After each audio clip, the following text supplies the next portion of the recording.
Right, let's get started. Limit properties.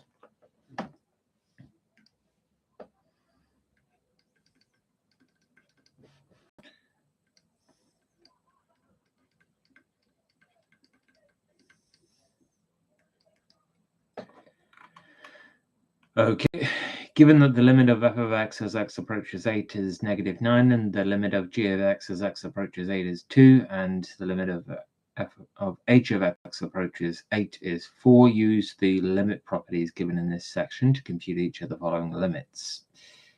And if it is not possible to compute any of the limits, clearly explain why not. All right, so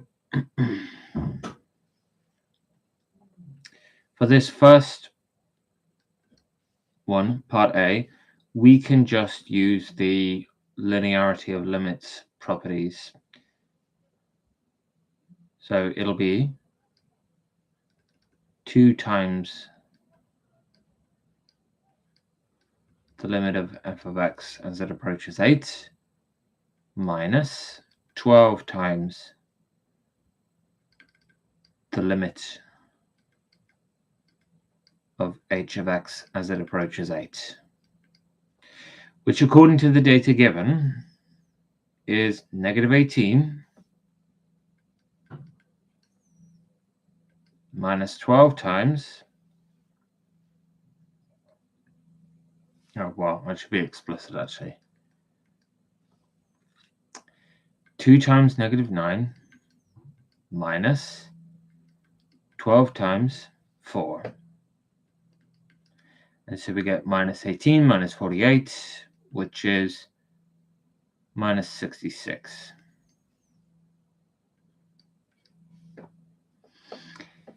Here we use the linearity of limits, or the constant multiple factor rule, bringing out that 3 to the front. But first,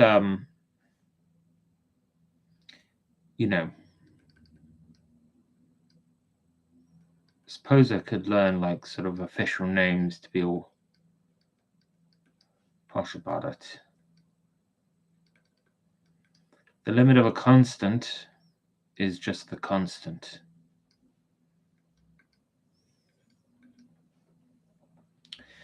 All right, so this would be 2 times 4, take 6, which is 2. And here we have a product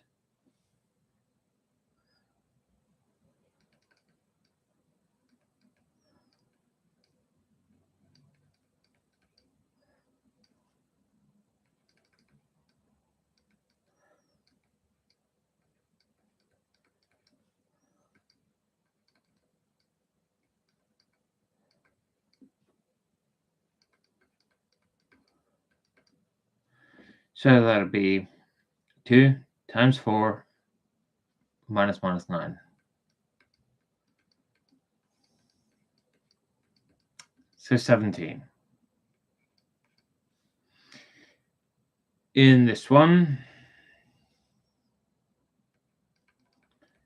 we're just going to cite that it's linearity once more, i.e. that we can add them together conveniently.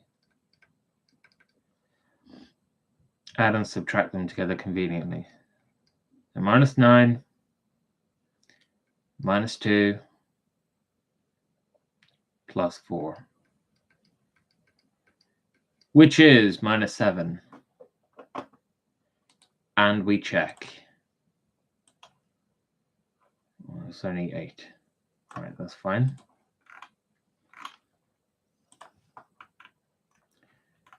Correct. Wait. Darn it. Okay, so I just made up that number 2 out of absolutely nowhere. I'm not sure why. Let me correct. 3 times that. 3 times that. So 6. Must check my actual work. 6, 17, and -7, and that's correct, and that's good. Now, Similar problem. We're given the limits as x approaches -4 of three functions f, g, and h, and they are 1, 10, and -7. Now let's use the limit properties given in the section to compute the following limits. All right. Okay, so here I won't really state the reasons over and over again, just sort of take them as given. So it'll be 1/10 minus -7/1,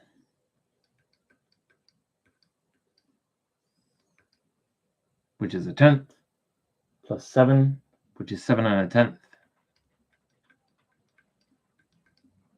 which is 71/10. Part B, product of limits. So it'll be 1 times 10 times -7.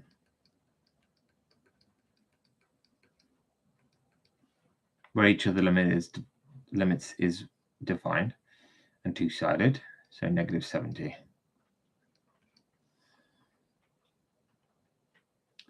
We look at this 1/h of x, and conveniently it's -7. So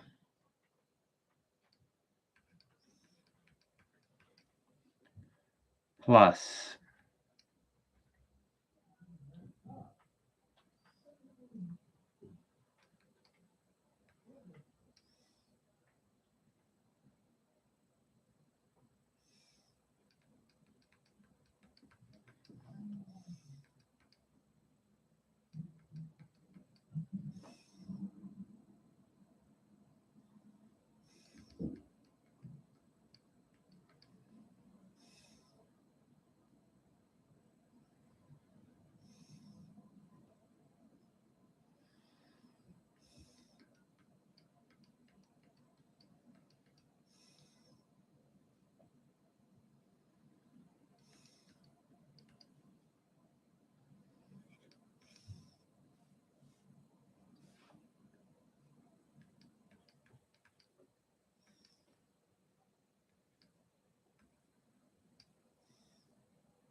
okay, so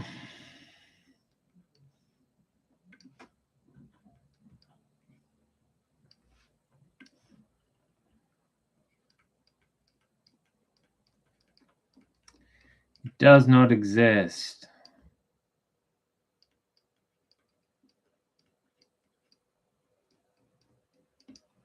As you get to divide by 0, error.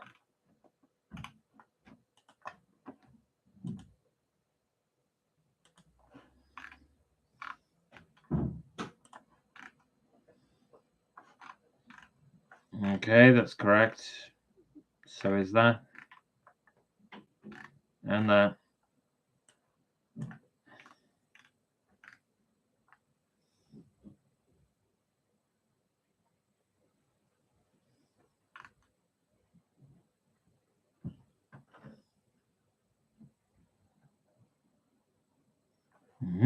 Good.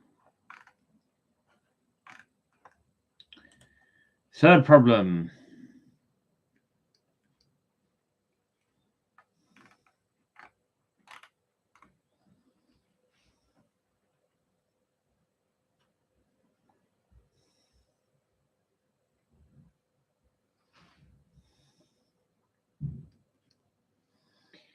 All right, so it'll be the cube of whatever this evaluates to be. So let's see. So 6, take 1 is 5, and then we cube it, and then we get 125.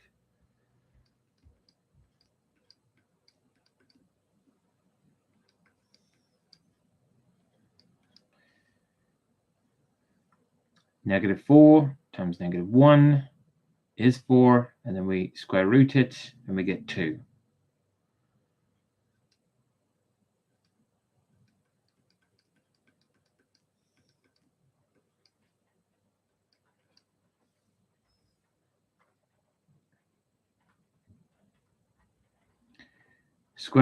The square of negative 4 is, what, 16, and then 11 add 16 is 27, cube root of 27 is 3.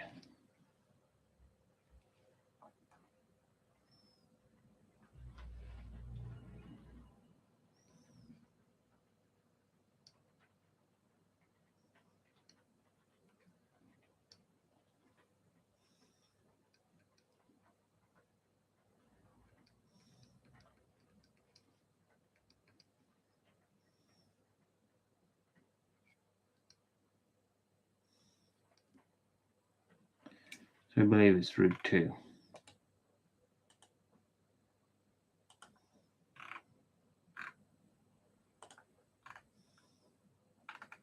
Correct, correct, correct, and correct.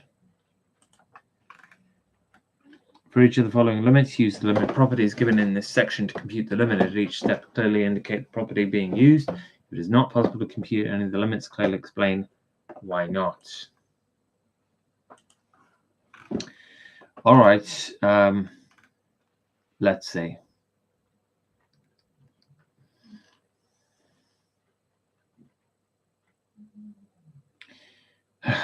Clearly indicate the property being used. So let's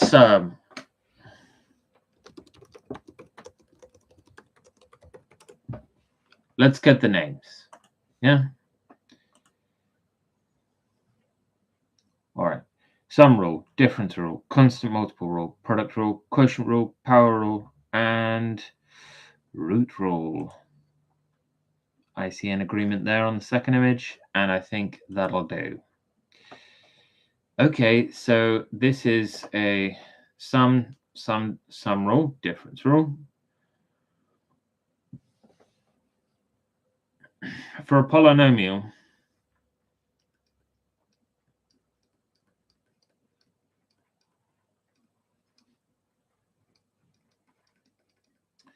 it is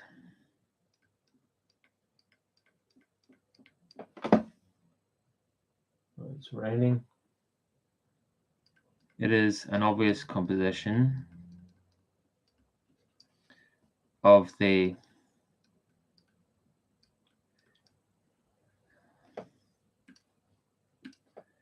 sum, difference,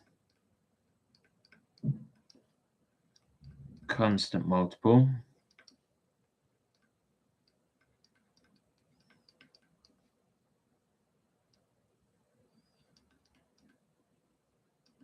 and power rule,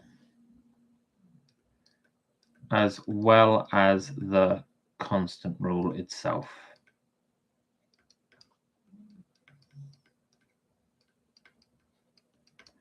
So you can literally just plug in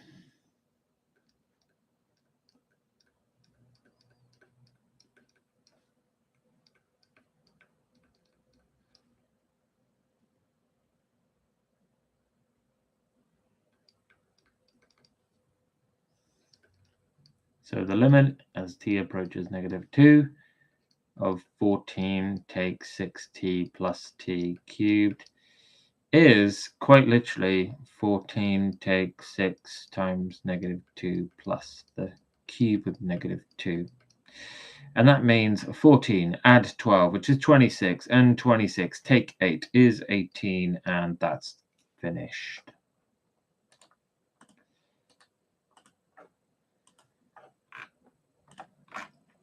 And we see that's correct. The next one,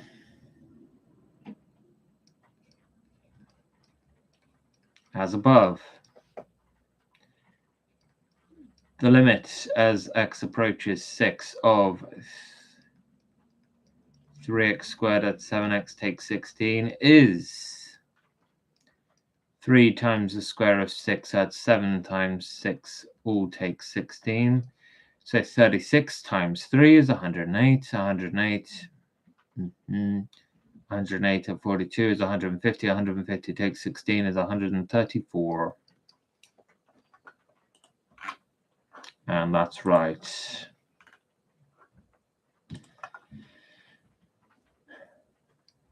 Next up,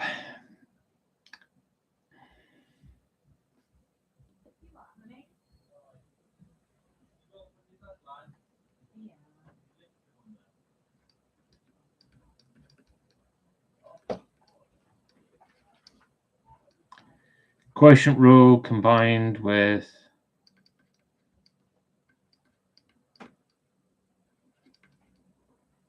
observations about polynomials.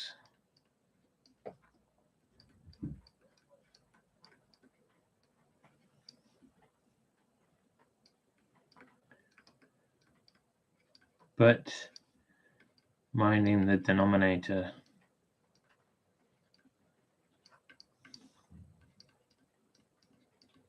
Not be 0. So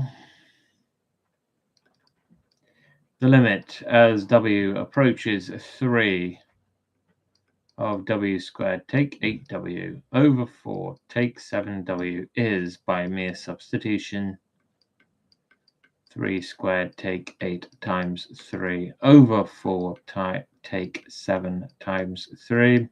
So there we get 9 take 24, which is negative 15, and then negative 15 over negative 17, so 15 over 17.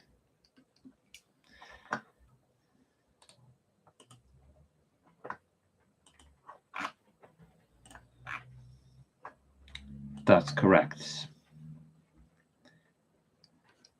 And in the 7th one, let's see. So if we just plug in negative 5, thinking that it's just like problem 6, then we look at the denominator, square negative 5, you get 25. 25 at 3 times negative 5, that'd be 25. Take 15, take 10. Doesn't work. Right.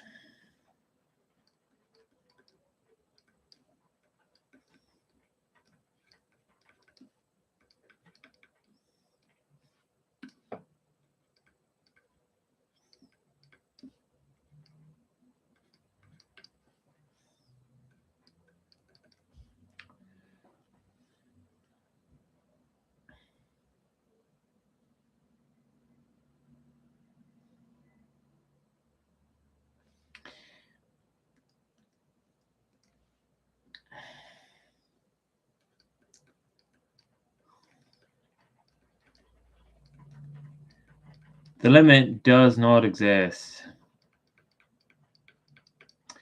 as that approaches 0, and there is no obvious factoring or cancelling that can be done.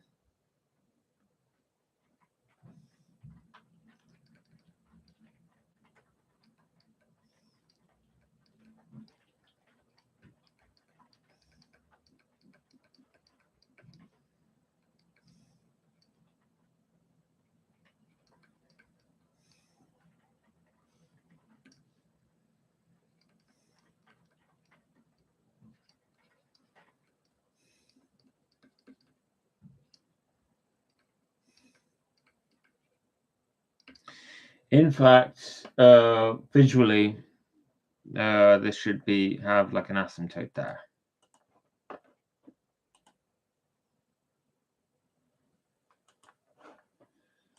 I'm about to see how true that is.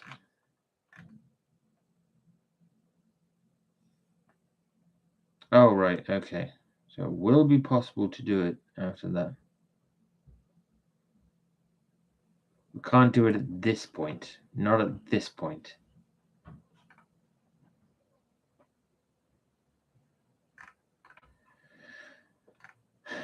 Okay. but I'm curious what that actually looks like.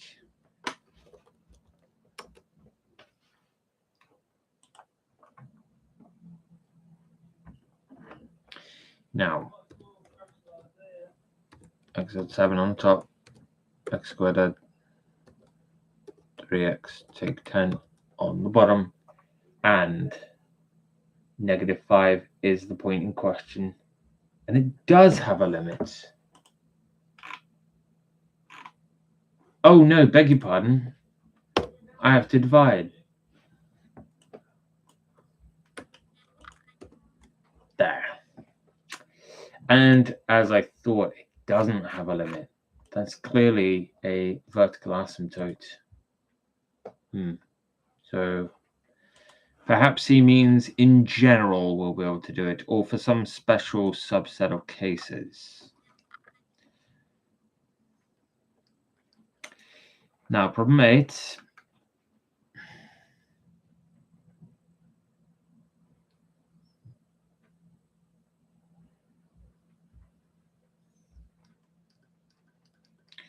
Root power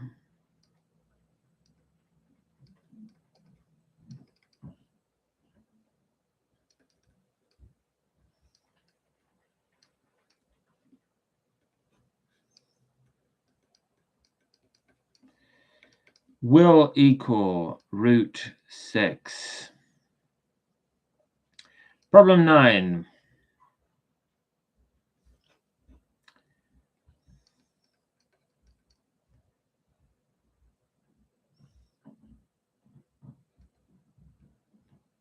Root power and sum rules again.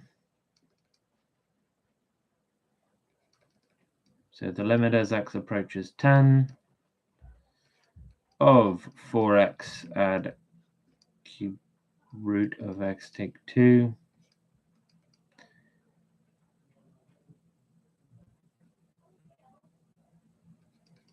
is 42. And we check. Correct. Correct.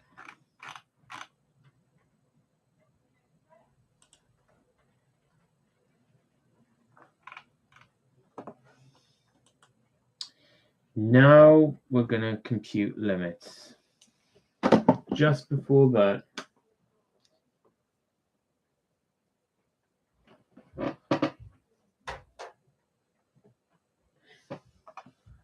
I'll be right back.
Okay.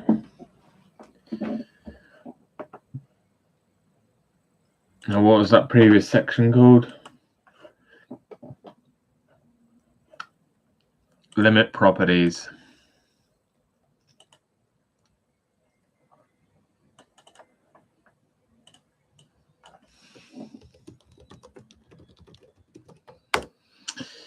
And we start a new section.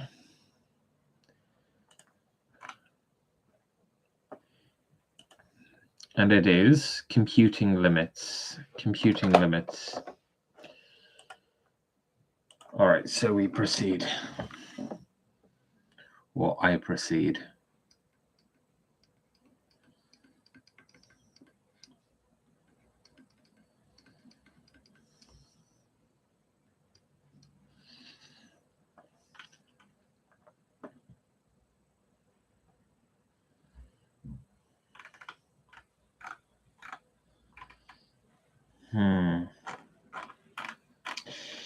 Okay, so for this limit here, it's straightforward substitution, as stated in the previous section. 8 take 6 is 2. 2 plus 48 is 50.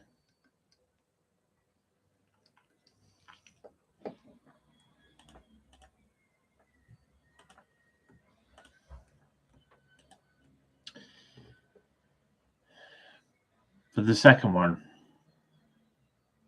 we can just use straightforward substitution, as the denominator at this particular limiting value does not evaluate to 0.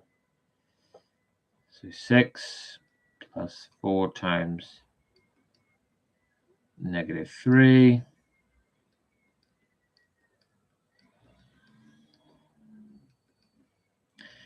So 6 take 12 is -6.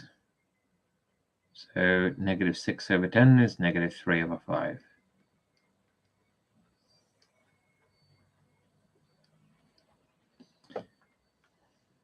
Next.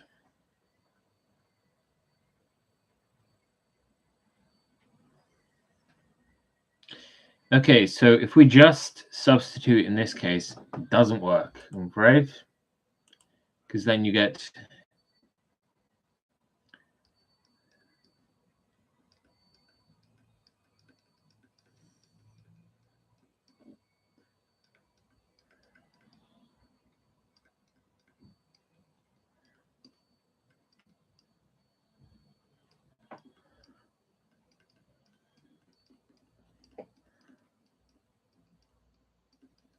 the indeterminate form.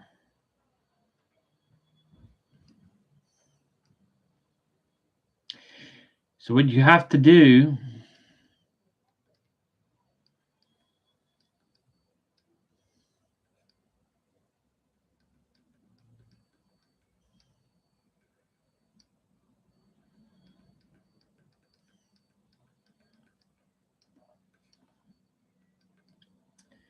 is factor.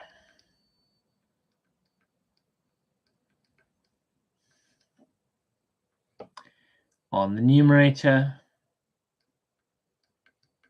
x minus 5, x plus 5, and on the denominator,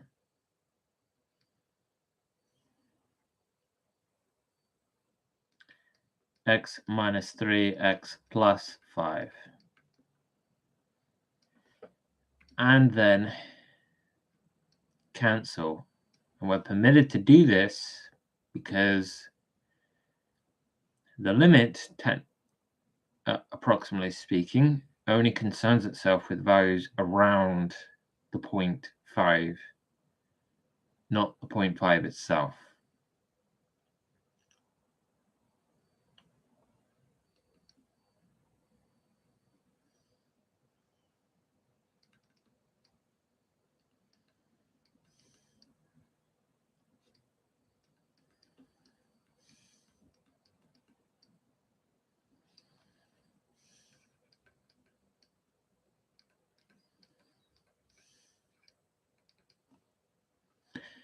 We have negative 10 on top and negative 8 on the bottom.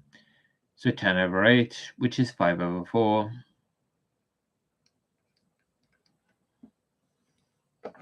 And all of these must be checked. 50, correct. Negative 3 over 5, correct.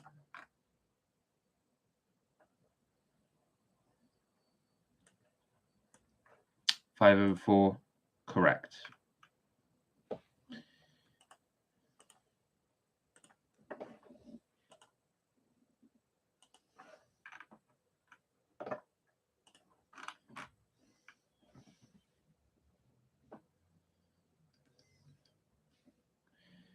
Okay, subbing 8 will not work. So instead of just marching ahead, let's just pause and think for a second.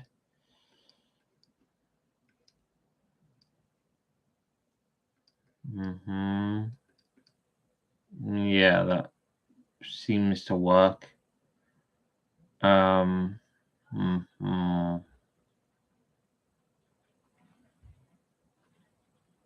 So we have z minus 8 on top, but 8 minus z on the bottom.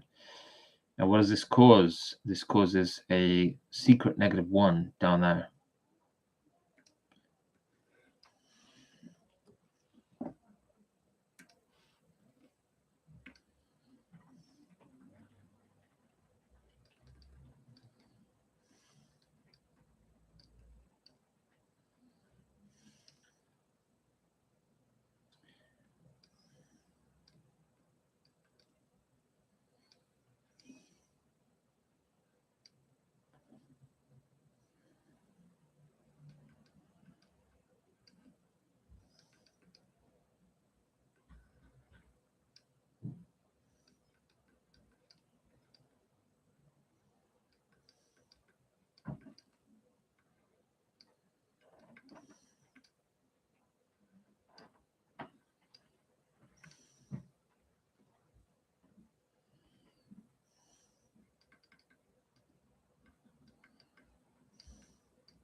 Minus 16 minus 1.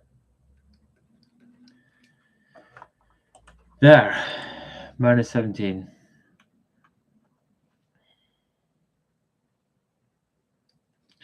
Likewise for here,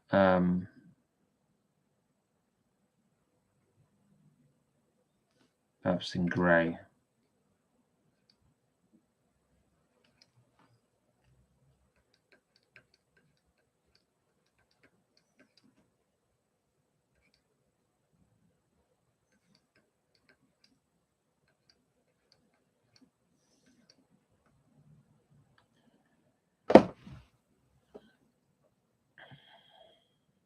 Oh, it'll be that somehow. Yeah, it'll be like that. So we say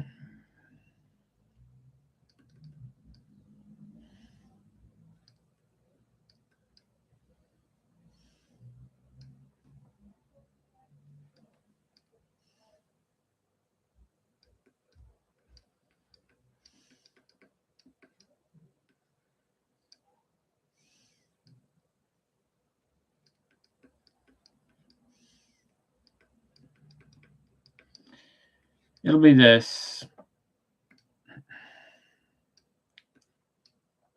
Strike out the factors of that indeterminate form right there. And then you'll have the limit as y approaches 7 of y at 3 over 3y at 4, which by straightforward substitution is 10 over 25, which is 2 over 5.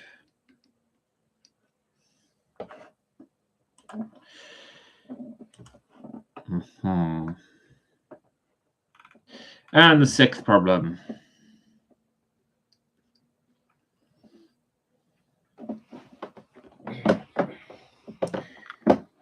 The limit as h approaches 0 of this business right here. Well, we can't just cancel stuff out, can we?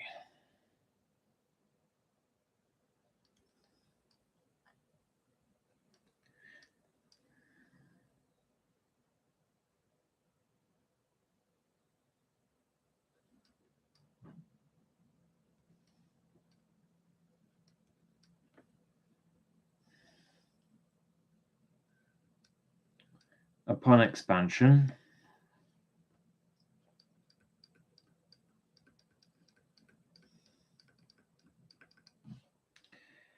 then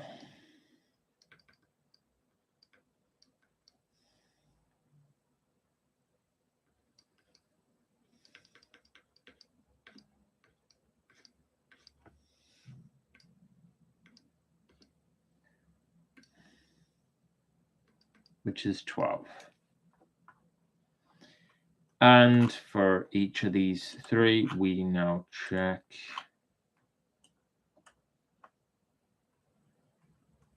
Oh my goodness me.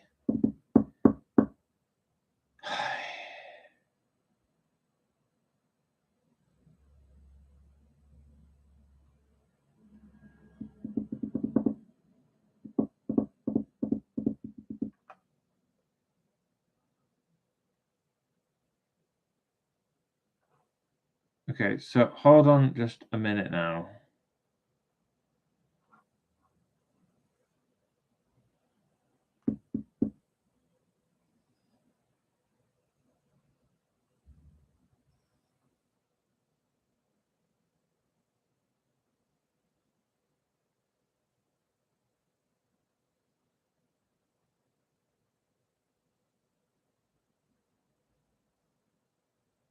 Oh my goodness me.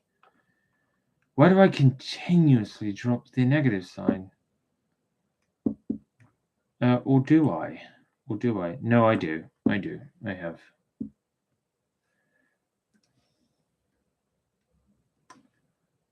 All right. That should be minus. That should be.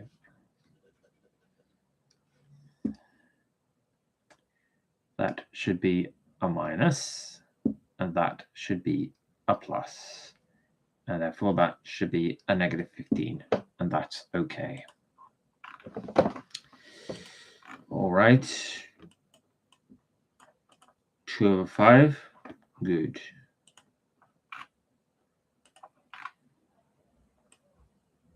$12. Good. Well computed. All right. Perhaps it will get a little bit harder now for the 7th, 8th, and 9th coming up. Okay, clearly we cannot just put in 4. So I notice that, let's just see, z plus 2, root z plus 2 times root z take 2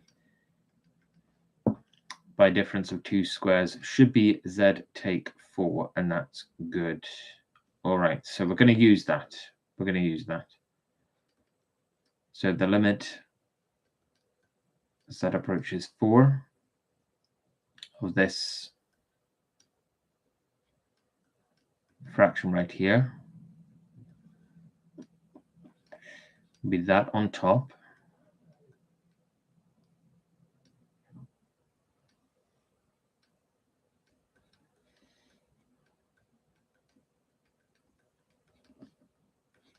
Okay.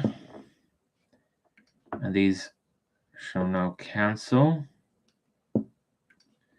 leaving us with the limit as z approaches 4 of 1 over root z plus 2,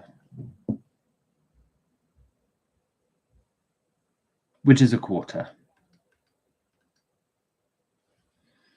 Okay, good. Clearly, we cannot just sub in -3. So what do we do in this case?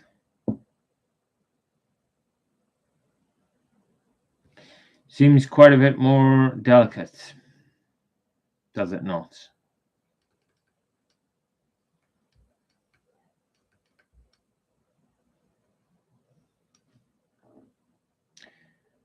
All right.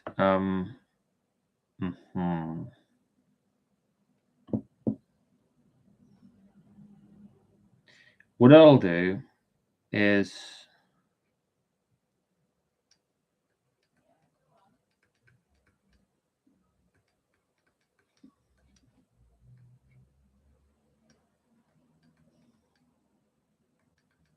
I'll do this.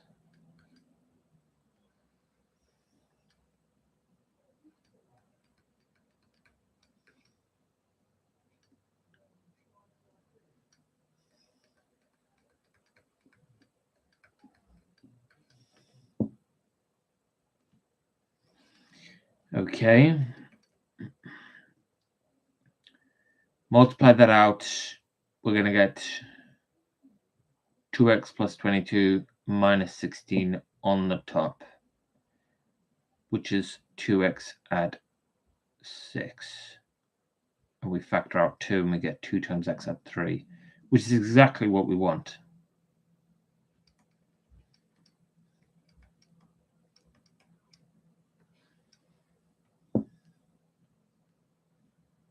That times that rids us of the root symbol. That times that is -16.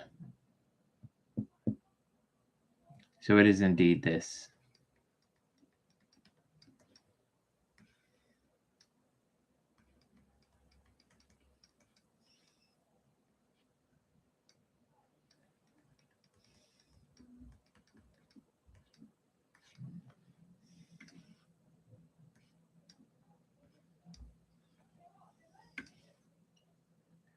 And now let's just sub.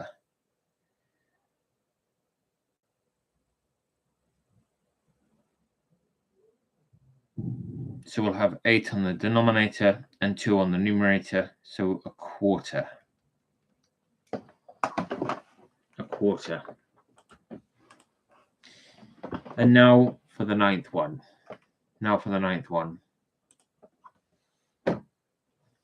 Let's see. Okay, so subbing 0 doesn't work. We get the indeterminate form. So we'll try the very same trick.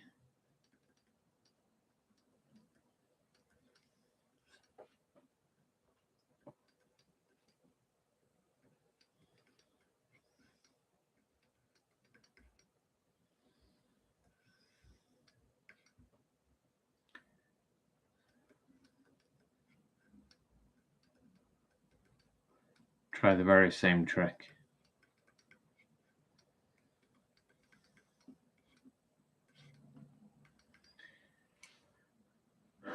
And what happens? Well, we get 9 from this, and the negative of this, which results in just -x on the denominator.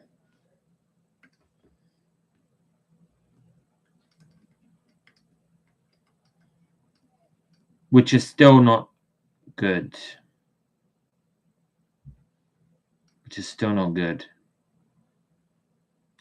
In fact, did that even do anything at all?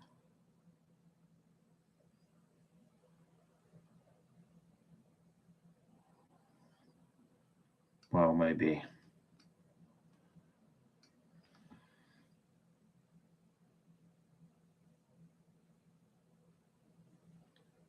Okay.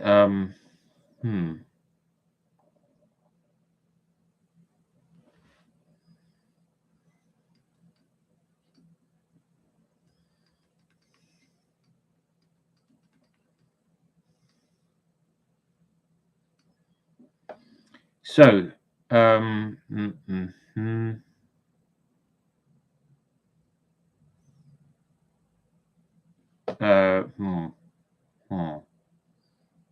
Oh, I know. Bye-bye. There. So,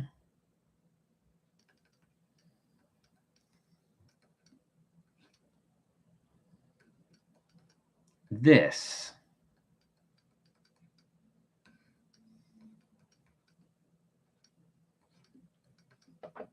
And now we can sub in 0, merely sub in 0.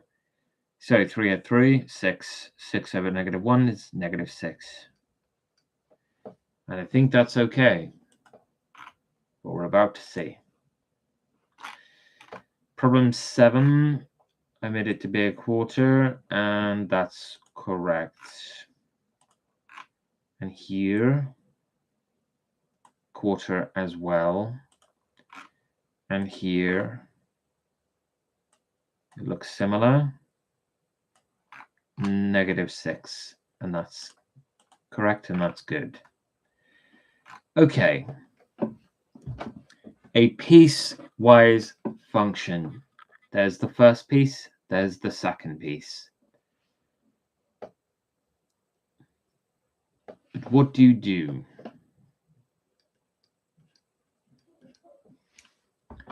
When you have to evaluate the limit of f of x as x approaches -6?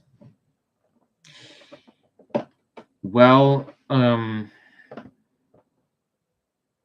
putting -6 into here. Oh, beg your pardon. It should actually be in here. Putting it in here, we have 7 plus 24, which is 31. So is it not simply just 31? I think it is.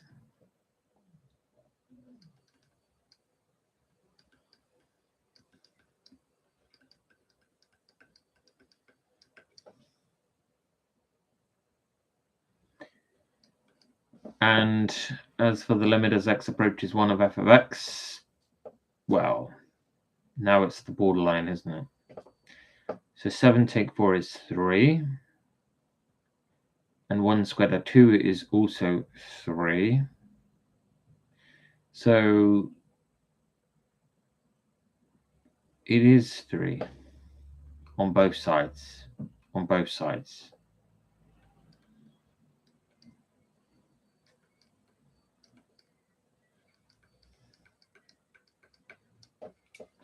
I believe. We'll try the 11th and then the last 4.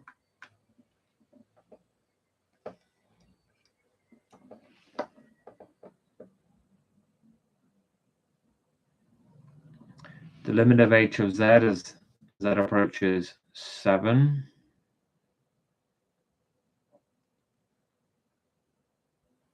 Executing this branch would be 1 take 63, which is -62.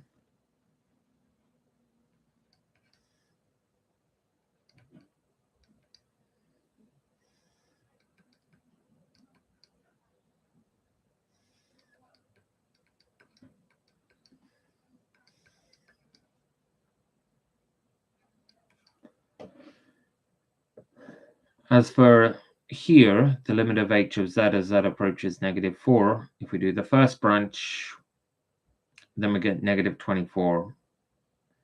And if we do the second branch, then we get 37. And as the two sides of the limit don't agree, the limit itself does not exist.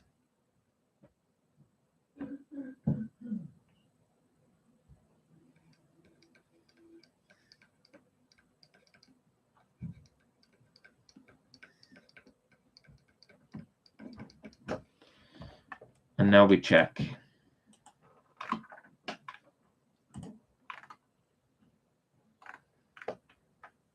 Okay, that's good.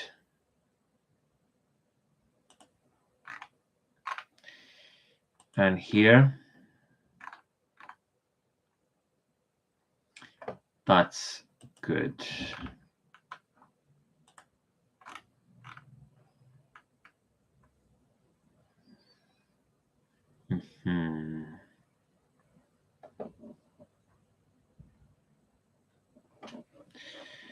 Okay, problem 12.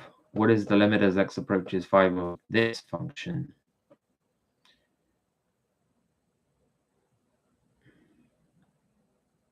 Well, it's just 10.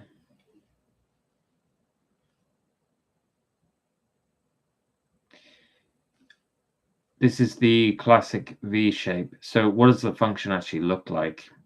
It looks like a V shape upon the origin, 45 degrees, 45 degrees, but it's been translated 5 units to the right and 10 units up. And you can see and feel that the limit from both sides is 10.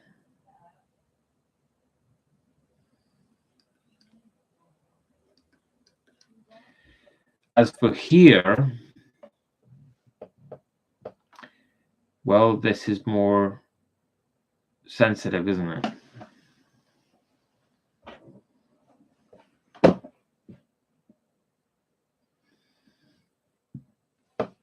So what does this actually look like? So I think it will look like,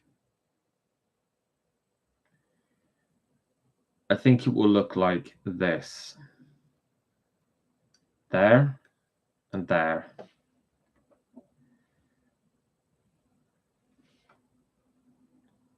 And I think that it'll jump like that.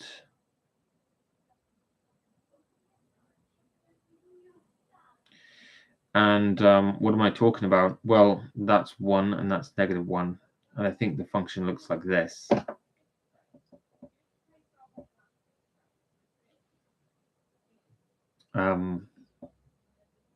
And there's -1 on the t-axis. So I think the limit doesn't exist. But I need to justify that and articulate that.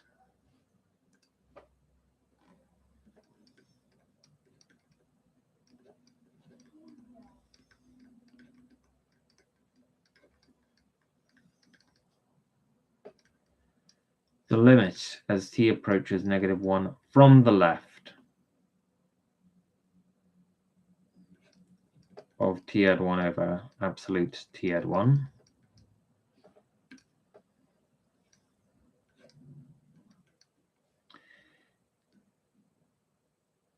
is -1.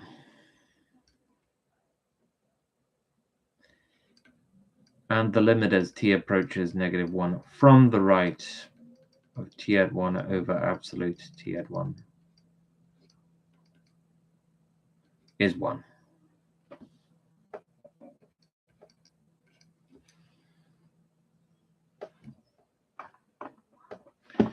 So we'll check these two.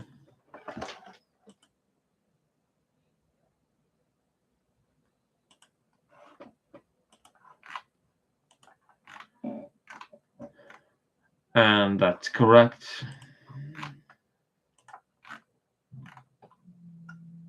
Okay, good. Their reasons agree with my reasons. Given that we have a function that is squeezed between two other functions, this cubic and this quadratic,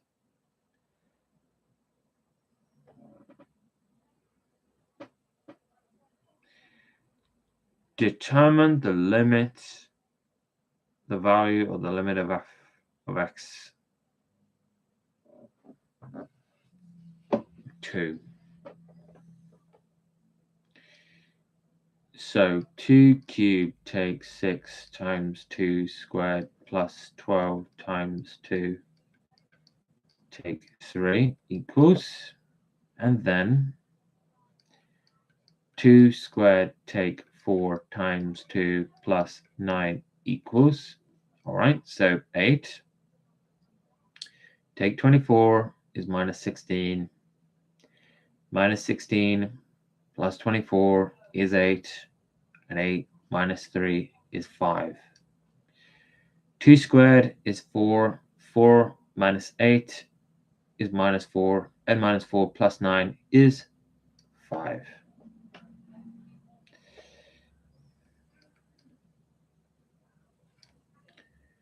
So by the squeeze theorem,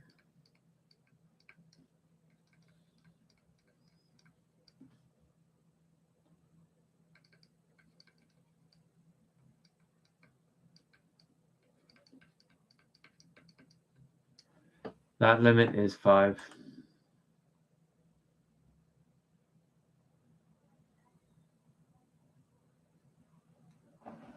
I'd say.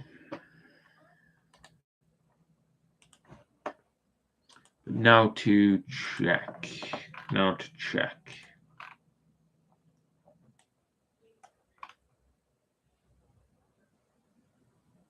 That's correct. Use the squeeze theorem to determine the value of this limit here.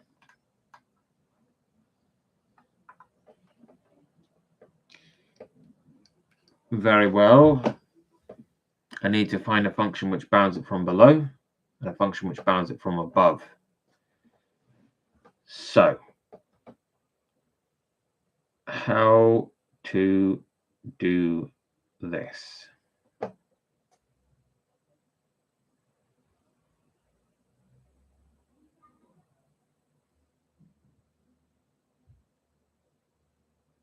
Hmm, hmm, hmm.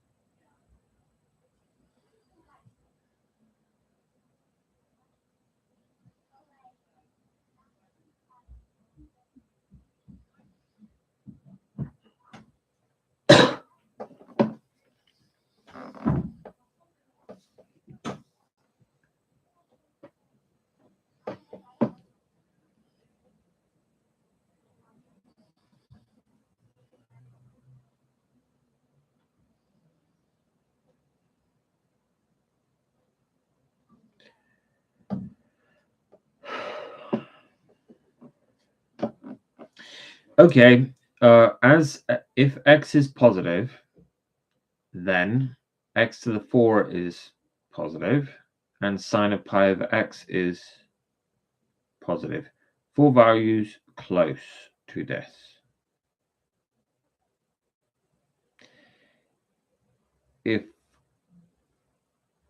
No, that's absolute garbage. That doesn't work at all. Okay, ignore what I just said.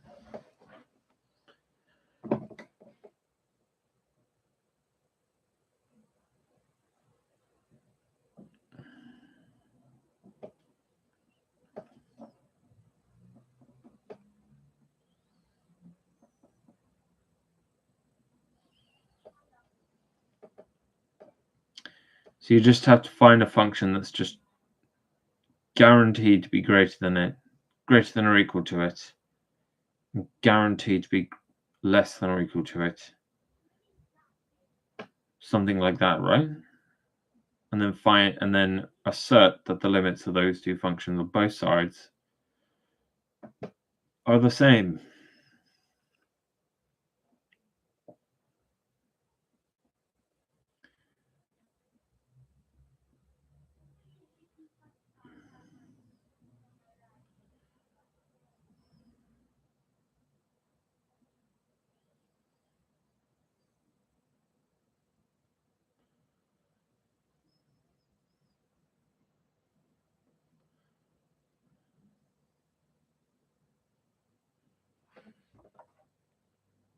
Okay.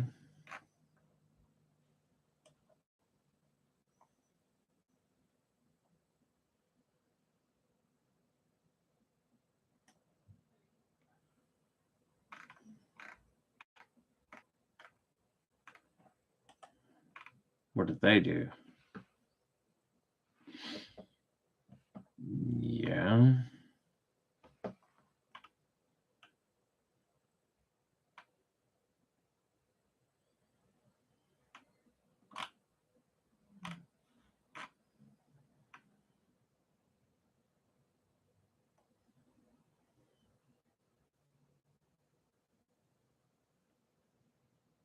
Mm-hmm.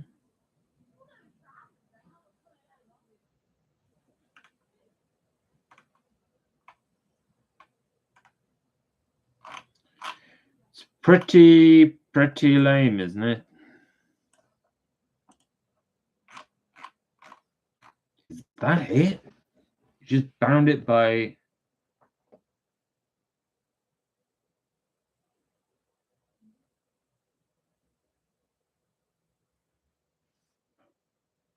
Right.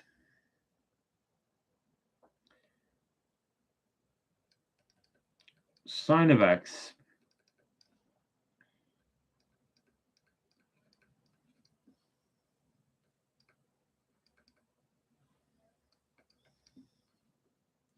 One. Okay. Everyone agrees about that. Likewise, for a sine of 1 over x. Because you're just dividing a number, you're... No. No, yes. Yes, you are. Okay, so what about pi?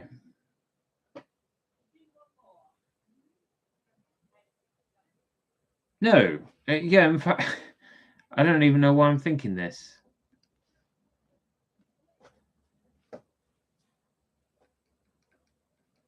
It doesn't matter what's inside the sine, the input value for the sine function. It's always bounded between -1 and 1. Okay? So what does that mean? That means for x to the 4, x to the 4 is guaranteed to be positive. Okay, wait. I can do this.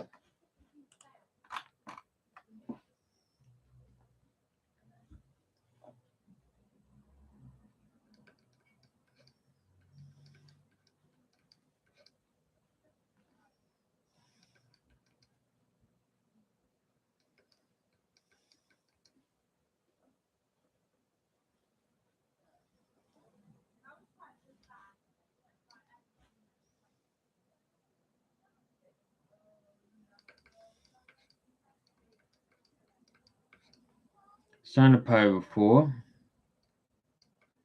can be 1 at most.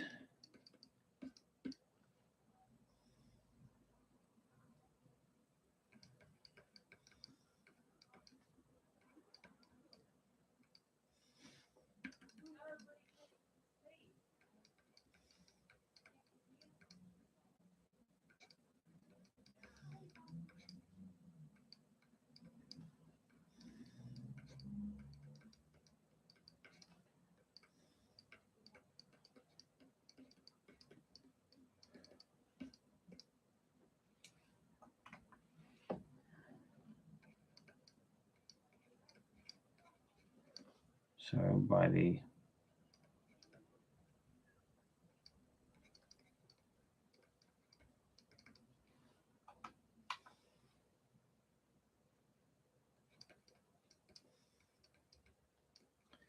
approaches 0 of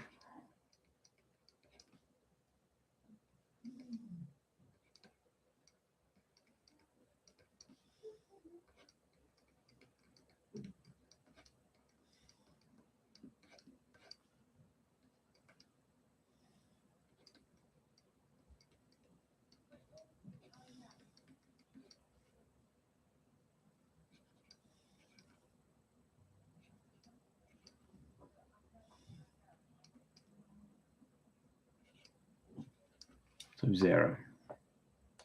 Yeah.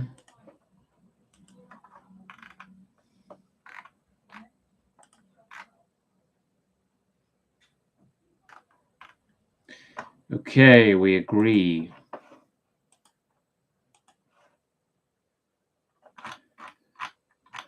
And that's computing limits. That's computing limits.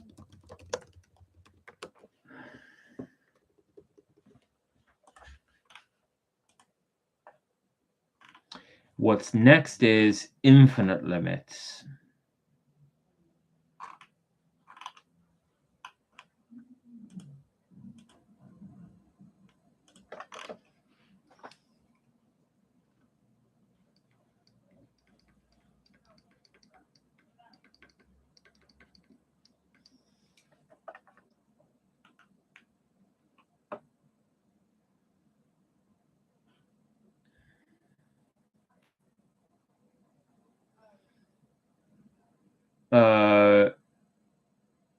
Okay. As x approaches 3 from the left.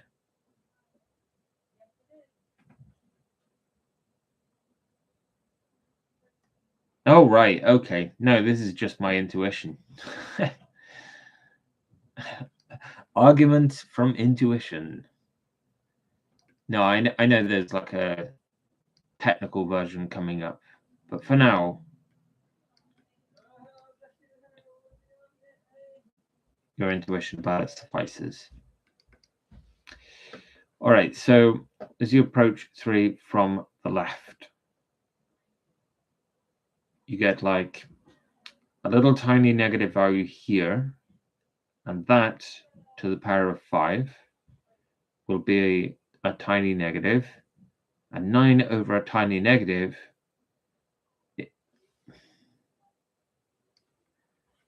negative infinity. Now, as you approach 3 from the right, tiny positive to the 5 is a tiny positive. 9 over a tiny positive approaches infinity. Does not exist. Because you only the one-sided limits do not agree.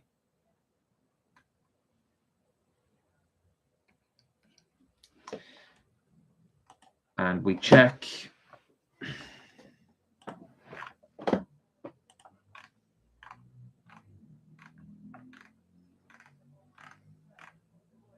Gotcha.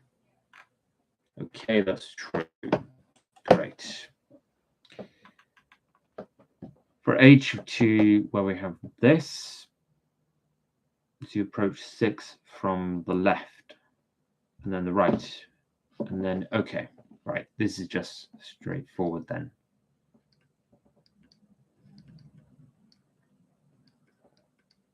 -6.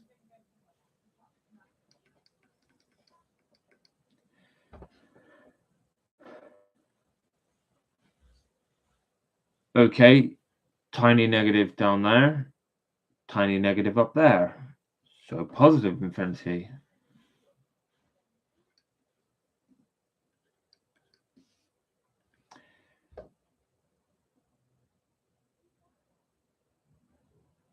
Tiny positive down there, tiny negative up there, so negative infinity.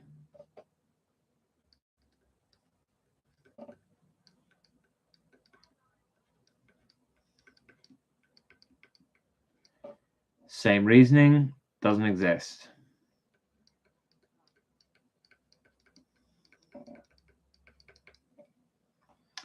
And we check.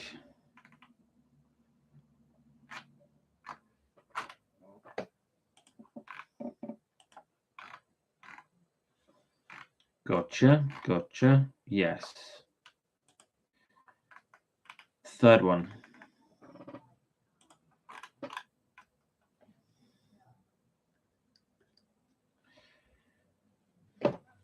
Okay, going to end up squaring it. So guaranteed positive in denominator. Doesn't matter what goes on. And positive above. Positive over positive, that's positive. Then positive over positive, that's also positive. So it will be infinity for all.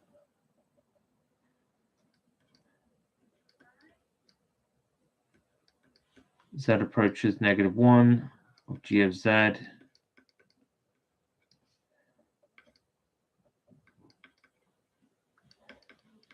The others too.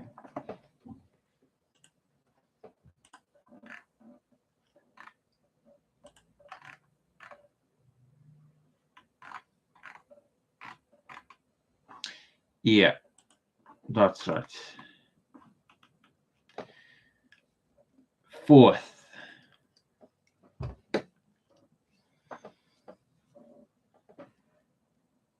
Okay, from the left.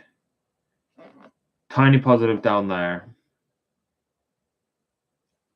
Top positive. Positive, positive.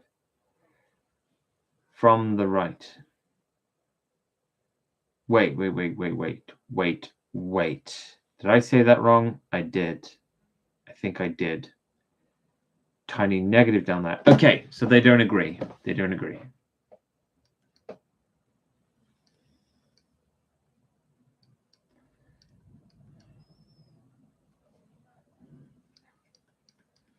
That will be negative.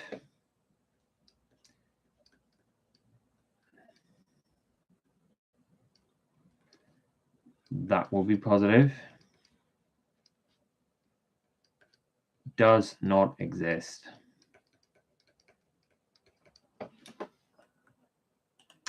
And we check.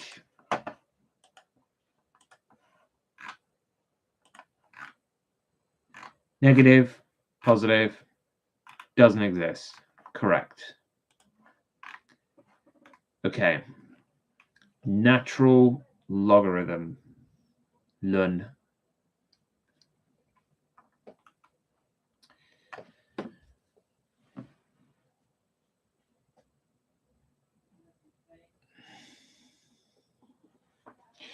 Ln of 0, what does that mean? That means to what power must I raise e in order to get the number 0? No answer exists. But let's see now. As you approach 0 from the left, you put in a super tiny negative value. And so minus minus gives a plus. And the natural logarithm of a super tiny positive value is like saying, to what power do I need to raise e in order to get this super tiny positive value? And the answer is a negative infinity. That's what that is.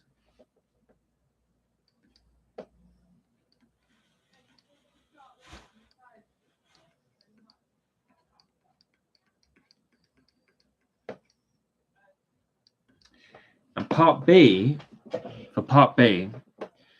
now you approach 0 from the right. So you input a super tiny positive value into the natural logarithm there. So ln of minus super tiny number. Wait a minute. To what power must e be raised in order to get this negative number? Doesn't have an answer.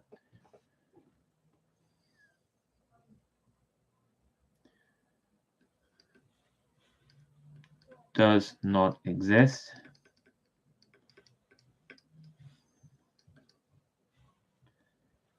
Does not exist. As the limit from both sides must agree for the limit itself to exist.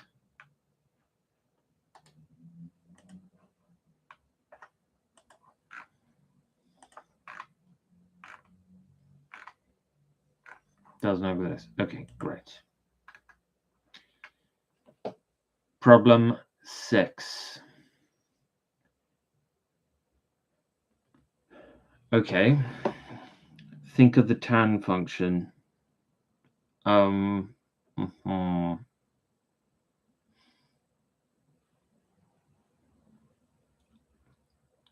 Vertical asymptote at pi and 3 pi over 2.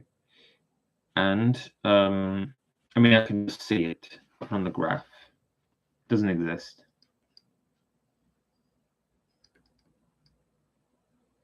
No. I mean, I should justify that. The limit as y approaches 3 pi over 2 from the left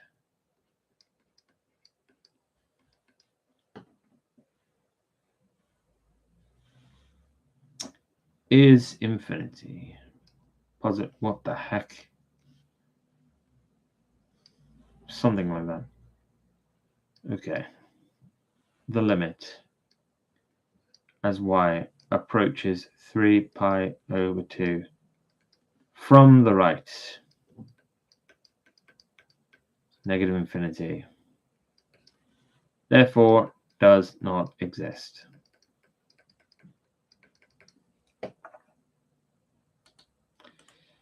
Now, 7 and 8.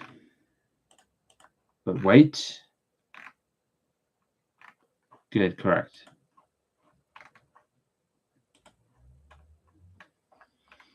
Find all vertical asymptotes of the given function. So that would be all the zeros in the denominator. So when does 10 take 3x all to the 4 equal 0? The answer is when 10 take 3x equals 0, which is 10 over 3.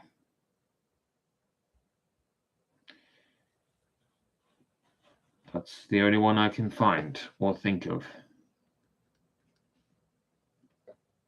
And what is that? Just going to very quickly glance and see if there are other solutions, and I'm just not thinking enough.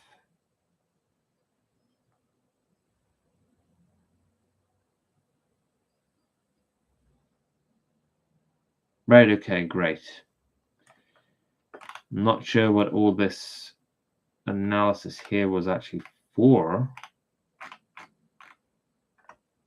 Isn't it just kind of obvious? And for here. Okay, so 0 in the denominator. So I would say or 9, right?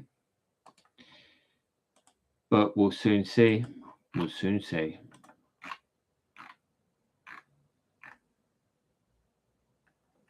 Okay. And we'll save this.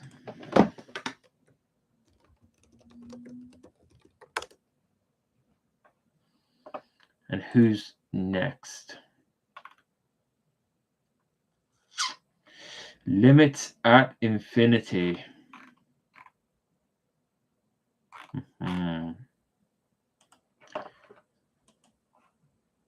Be well.